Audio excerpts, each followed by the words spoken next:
In this video, I will guide you installing the Kali Linux 2024 in VirtualBox on a Windows 11 PC. This is a brand new guide of installing Kali Linux 2024 on VirtualBox.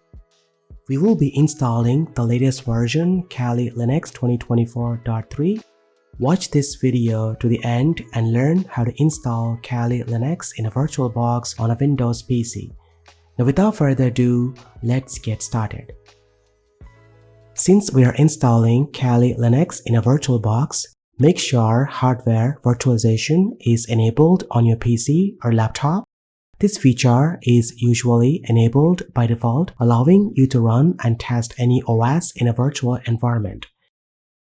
If it's not enabled, check your BIOS settings and enable hardware virtualization. Intel users should enable VT-D and AMD users should enable AMD-V or SVM mode. Once enabled, you can verify the status in the Windows Task Manager. Then click on the CPU tab and make sure the virtualization status is set to enabled.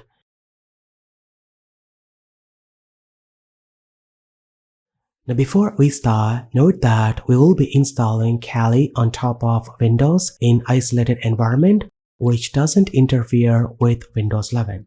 Now ensure you have at least 40 GB of free space on your Windows host. Now open your favorite web browser and navigate to the links provided in the description and download VirtualBox for Windows host.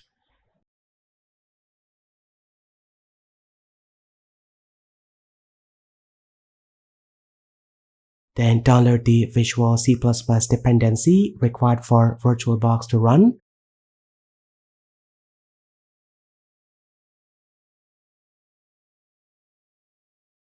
And finally, download the Kali Linux ISO file. At the time of this recording, Kali Linux 2024.3 is the latest version. You can choose the default 64-bit ISO or Everything ISO, which includes all available tools. For this tutorial, I will choose to use the standard 64-bit ISO.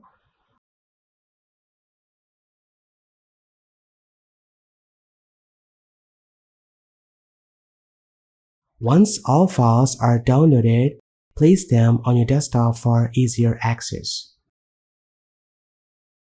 Then go ahead and install Visual C++ dependency.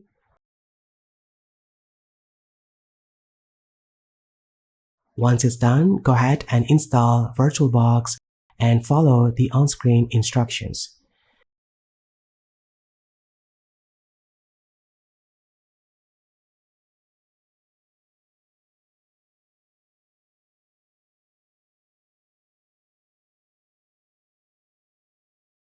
Now, as you can see, this is the brand new user interface of the VirtualBox.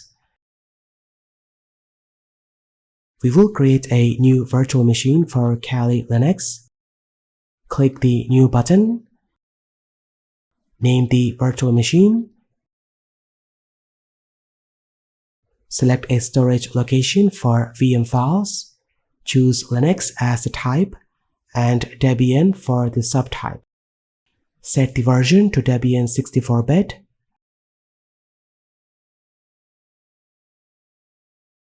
Then select hardware. Now allocate RAM and CPU cores to the Kali Linux virtual machine. I will allocate 8 GB of RAM out of 24 GB and 3 CPU cores out of 6 for better performance. Now select the hard disk. Allocate at least 30 GB of storage. Click Finish. We have done creating the Kali Linux virtual machine.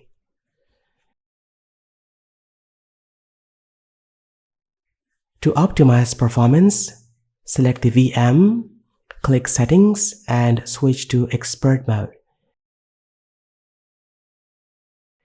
In the General settings under Advanced, set the shared clipboard to bidirectional to enable clipboard sharing between Windows 11 and Kali. I won't enable drag and drop, so I will leave it disabled.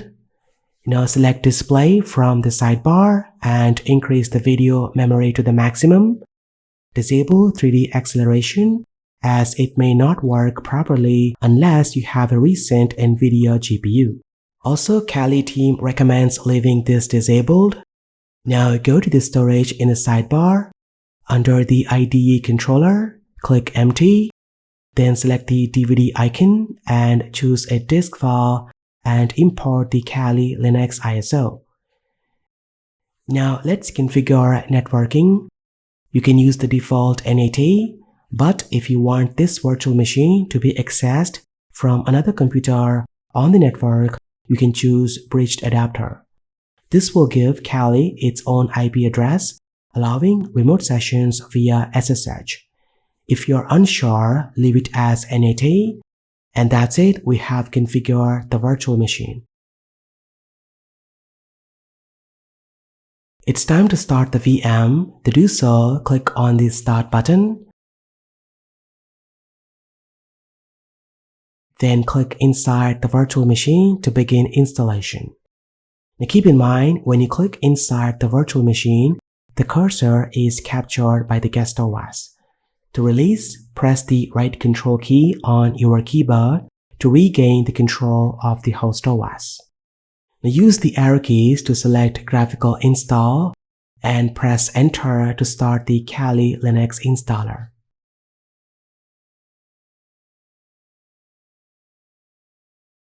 Now go ahead, select the system language, location and keyboard layout.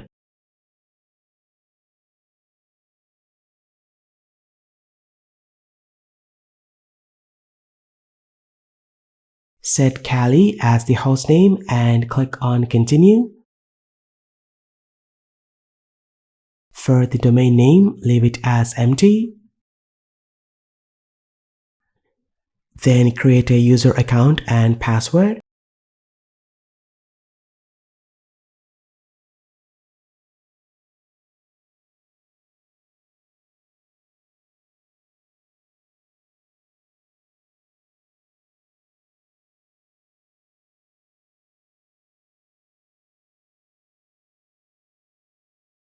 Now choose to use the entire disk, then select the virtual disk, choose all-in-one partition and finish partitionizing the drive.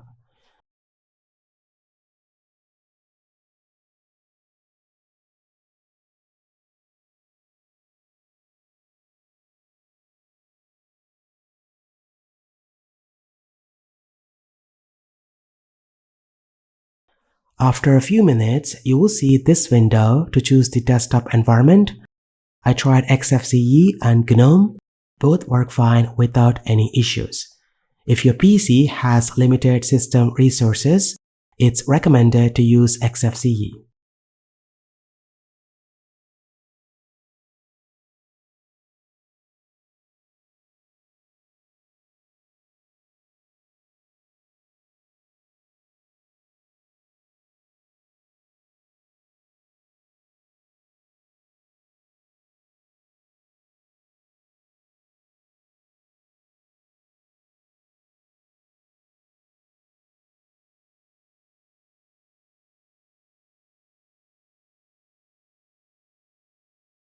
Next, install the grub bootloader. Choose Yes, then select the virtual drive and continue to complete the installation.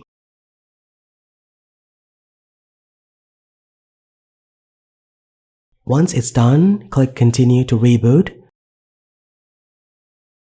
VirtualBox will automatically remove the installation media.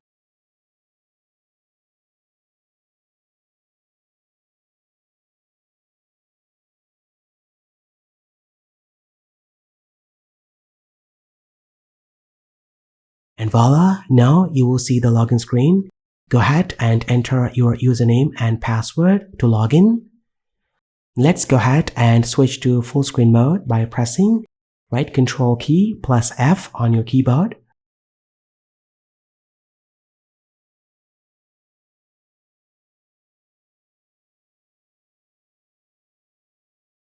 It's time to install VirtualBox Guest Editions to enable features like full screen, clipboard sharing, and more functionalities. To do so, first open the terminal and run this command to update the source list. Then install the required dependencies.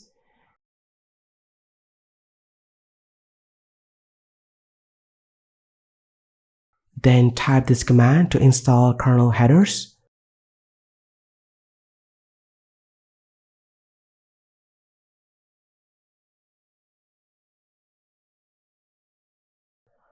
After that, reboot the VM.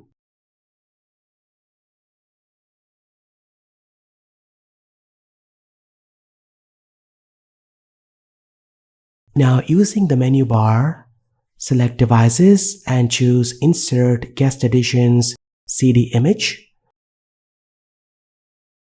Once it's mounted, open the File Manager, find the CD icon on the sidebar, and copy its contents to your Documents directory.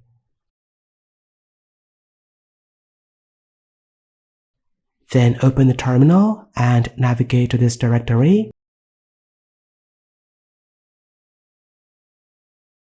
We need to install this file to enable all the extra features of the VirtualBox.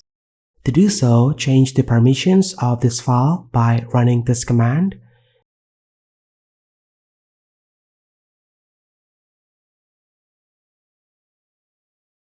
Then type this command to execute the package. Then type yes to continue.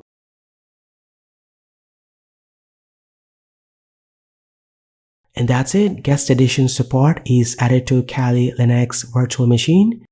Now restart the VM one last time to effect these changes.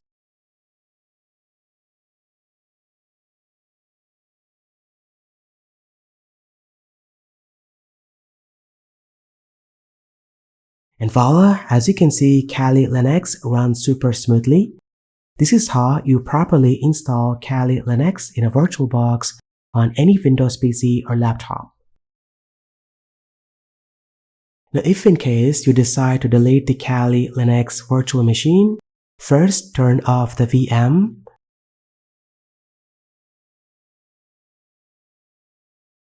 Then head over to the main user interface of VBox. From the sidebar, select the VM and right-click on it and choose Remove, and then select Delete All Files. And that's pretty much it. What do you guys think about it? If you have any questions, do post them in the comment section down below and I will try to help you. Thank you so much for watching. This has been KSKRL. I will see you in the next one.